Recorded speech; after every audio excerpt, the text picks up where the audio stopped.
In this short video, we will talk about the economic concepts of price ceilings and price floors. Let's start off with price ceiling. A price ceiling is the maximum price a seller can legally charge a buyer for a good. Now let's draw it out graphically. Here we have our basic supply and demand graph. Now let's draw where a price ceiling would be drawn.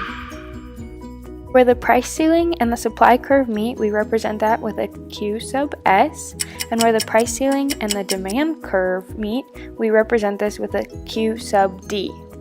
When prices are held below the market price, the quantity demanded exceeds the quantity supplies, creating what economists call a shortage. This is represented from the space between Q sub S to Q sub D.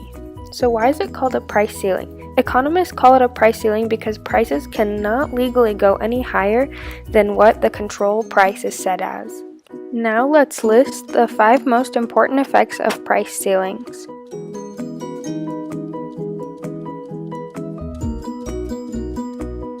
The first effect is a shortage applies. The second effect is a reduction of quality in products by sellers. The third is wasteful lines. The fourth consequence is deadweight loss, and the final effect is a misallocation of resources.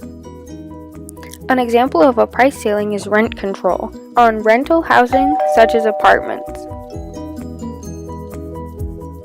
Now onto a price floor. A price floor is a minimum price allowed by the law.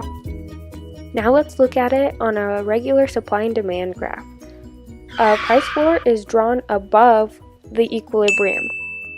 Where the demand curve meets the price floor, we signify that with a Q sub D, and where the price floor meets the supply curve, we signify that with a Q sub S.